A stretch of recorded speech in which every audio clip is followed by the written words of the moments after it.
Hello, it is the Therizinosaurus here with episode 2 of my Paleo Zoo. Before we start off properly, I have a few things to say. Firstly, I'm going to clear up a couple of mistakes I made. The forest is the Cenozoic era, not the Paleozoic. I got confused, and the Paleozoic is before the Mesozoic, and the Cenozoic is after. Secondly, oviraptorids did eat eggs. It's just that what I meant was just most of the fossils were them being parents, not eating it, not stealing from nests.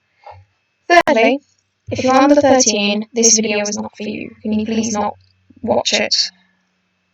It will contain advanced scientific language that is not designed for you. So, again, before we start off properly, I'm going to talk a bit about the area we're building, which is the Gobi Desert in prehistory. The dinosaurs that we're going to be doing come from two main formations: the Jadocta formation and the Negmet formation, both of which are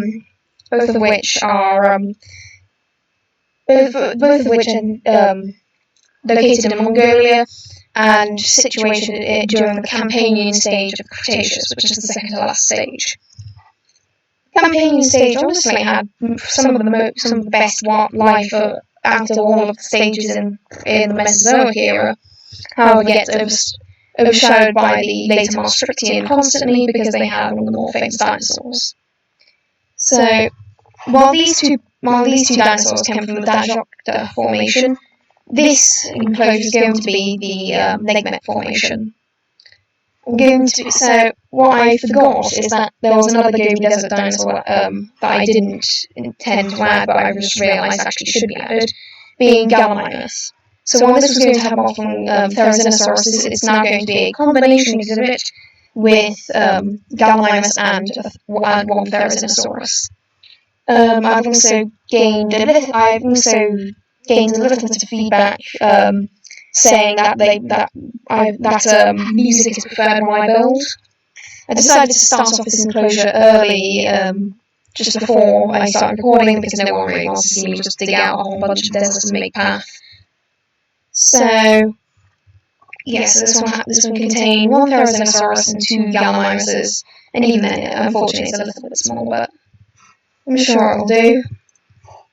Let's just get the music up.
and the music stops. So I'm going to talk a bit while I actually build the interior decorations and such. Paleo wrap. God, sorry. So I'm kind of thinking, like a prehistoric desert forest. So it's still very sandy, but there's going to be a lot more palm trees. So it'll be more. So it'll be a little break in the desert where the animals can come and eat and have a rest and bask in the shade. It'll be. Other than that, some. So I guess some more plans about things coming soon.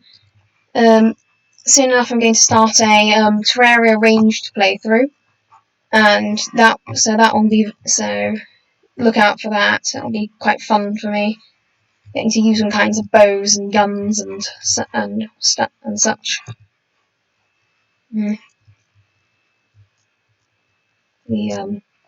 So speaking of this, when I do the Spinosaurus exhibit, probably a bit further into the desert with a big kind of lakey river, I'm going to use a different colour of sand, just to signify that that's the Kem beds, not the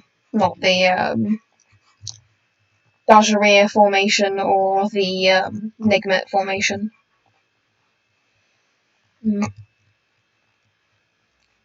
I guess I can also give you some fun facts, even though I'm not the biggest, I'm not particularly knowledgeable on either of these animals. But I do know that when they first found Therizinosaurus's claw, they thought it was the rib of a giant turtle, until eventually they realised it was actually the claw. Therizinosaurus, I have to say, are very weird animals. They evolved from theropod carnivores to become herbivores, and they grew some of the longest claws of any animal so that they could feed on oh god, that's not good. So they could feed on the leaves of trees. But that does lead to a bit of an interesting conundrum when you only see the claws of the creature and you think, wow, that thing must be a ridiculously powerful predator. So I think I've got the trees done. Now I can get some good old dead bush. I might even put a bit of grass around here, and some plants and stuff and such. Yeah, I think I'll do that. Oh god.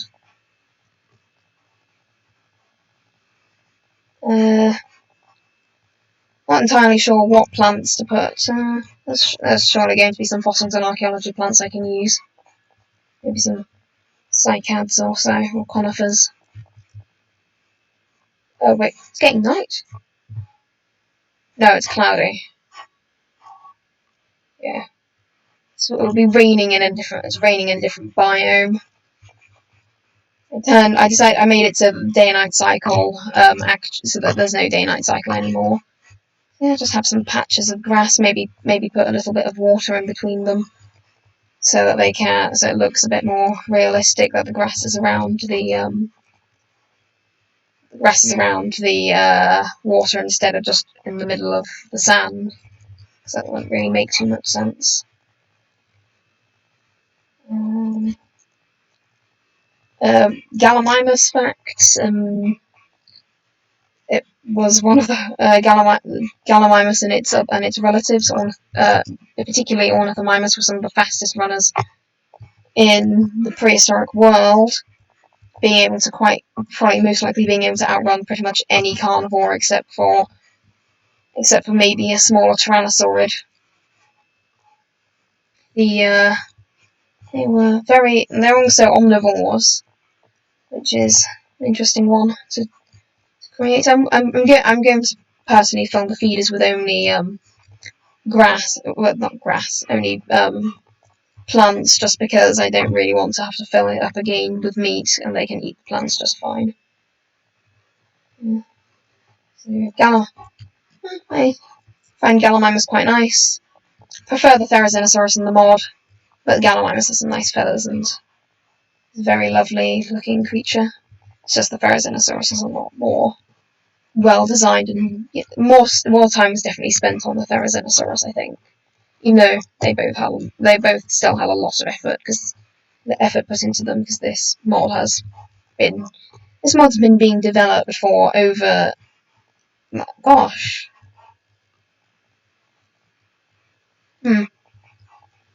easily over 5 years even, which is and it is still going. It's going strong even today.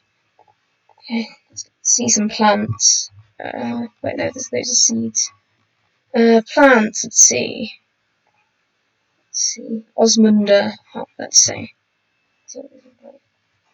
Yeah, I think these work quite well. I'm pretty sure the Osmunda is a carboniferous plant, but whatever. Again, please do leave name suggestions in the comments, because because there's still 2 Sapati, 2 Velociraptor, and there will soon be 1 Therizinosaurus and 2 Gallimimus that will need naming. Secondly, I decided to choose music, 1 because I got some feedback for it, and 2, personally I enjoy it because I'm not particularly good at talking to no one for long periods of time. Well, I mean, I'm not talking to no one, but what does this plant look like? Is it just a stick? Oh, it's a little tree. Yeah, if you had a couple of these. This looks quite nice. Yeah, some feeders, because the dinosaurs do in fact need food. Well, I turned feeding off, so they don't actually need food, but it's nice to get them some food, and I will also get some enrichment for them. Just get a hopper. So you can see, I'm pretty sure I also fixed the problem where the screen only took where the thing was only a quarter of the screen. So hopefully that's better. Yep. Now let's get some baked potato, because I'm sure all dinosaurs will love a baked potato. A plant not from their time, continent. No. I'm going to guess eating the baked potatoes will honestly completely destroy any herbivorous dinosaur's digestive system. But luckily, we're in Minecraft, where digestive systems do not matter. Yeah, and potatoes. I also decided to do the path because, honestly, I think what I'm going to say, I don't know exact things, but I'm going to guess that most of the people watching were probably quite bored while I just placed down path with nothing to say and just kept on saying 1, 2, 3, 4, because that's pretty much all out now, because that's not exactly the most exciting thing to watch.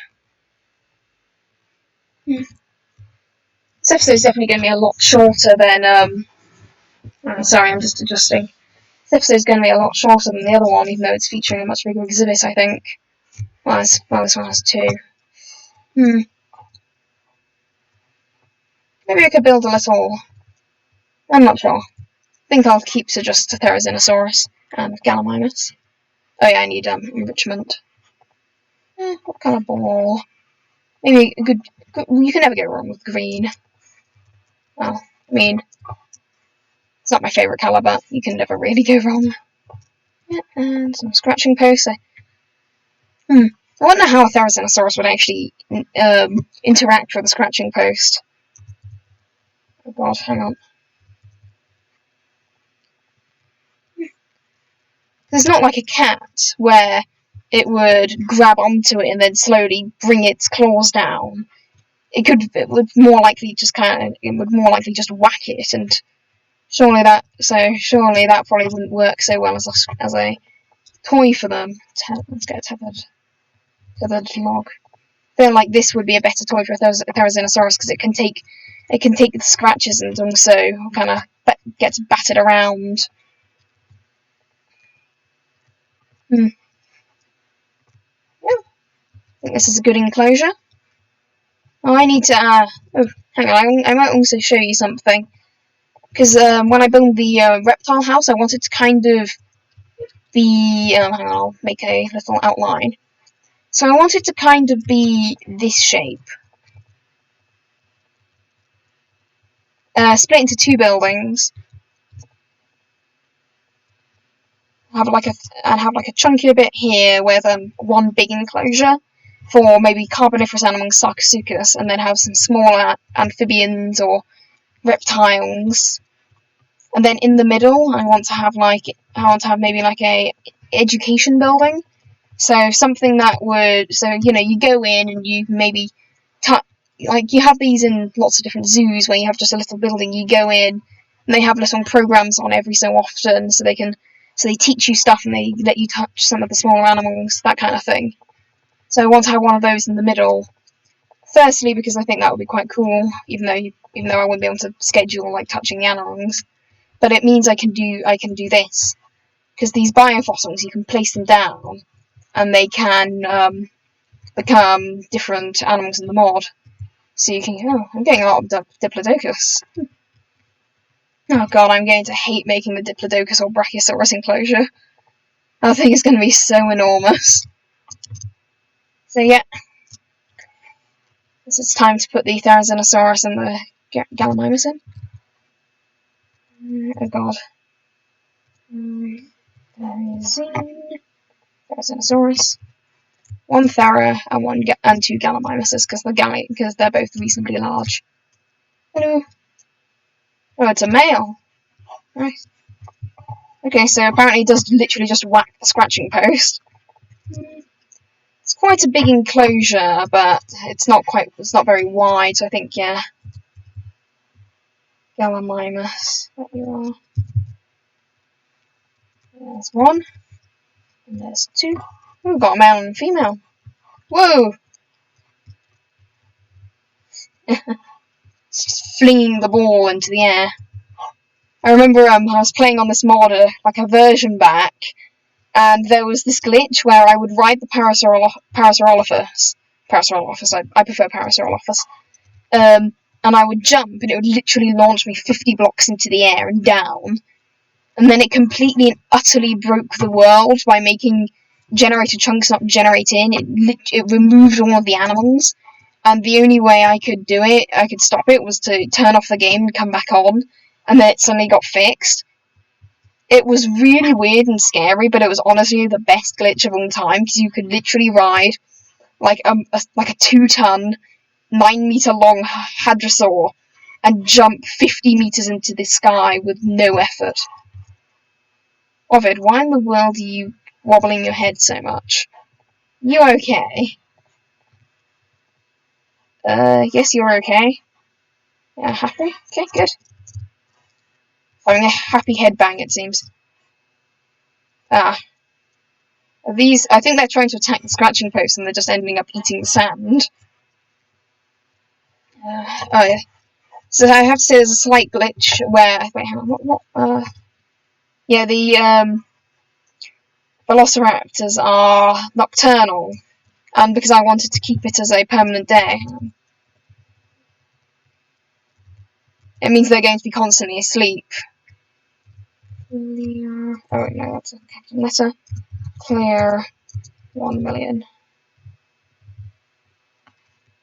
Yeah, that should make sure, yeah, that's made everything a lot nicer. Yeah, let's have a little look in the exhibit. Yeah, you can see the big one, the big Therizinosaurus, and the little one. So we can take a little bit of a closer look. Yeah, so we have, hello, the big Therizinosaurus. Look at those claws and that arm. Like, I think this mod has possibly some of the best dinosaurs in pretty much any game. Pretty much, they have some of the most accurate dinosaurs. Like, that looks incredibly good, and they can take some of they can take a lot of like some of the speculative features, and they make sure to ground it so it's still quite grounded, but so you're not finding a Brachiosaurus with a massive head crest, but they still can get all the accurate features like feathers and good body plan. And they're also constantly updating the mod, and they're updating the models as much as possible. Like Therizinosaurus is going to get a update in a bit, at some point in the future. Don't know what the next update in the mod is going to be. Oh, hang on. Yeah, the feeders are finished, yeah. Should probably let them actually feed with no hunger's turned off. You know, it's nice to give them the option to have lovely baked potatoes. Hang on. Oh yeah, it's just plastic too. I was about to say, does it have butter in it? Butter or cheese in the baked potato for the herbivores. Yeesh, that wouldn't be particularly nice for them. I like this thing a lot. Oh, this might be the first thing I can ride. Hang on. Please say you haven't eaten. Feed. Oh god, you're full. I'm going to need to use the much meaner taming method, because it allows me to ride it, and that's going to be fun. Yeah. Oh god, yeah, I forgot Therizinosaurus can't be ridden. But I guess I can ride the Gallimimus. They are very little speed demons. Like, honestly, look at this. They are proper speed demons. And they've got a good amount to run around. Like, they can still run in a straight line for a reasonable amount of time. Yeah. I'm very happy with this exhibit. Since I don't really have anything else. Wait, how did you? Can you not get up in the bars? I've specifically told people that they can't be nipped when they go up to the bars to say hello. I get the feeling that you're a little bit nippy. Oh. I'll see if I can get the mad. No, never mind. Yeah. Congratulations, Mad Gallimimus. You tackled me. So since I don't really have much else to say or do, I've done the enclosure I wanted to. This has been the Dapper Spinosaurus. Have a very good time. See ya.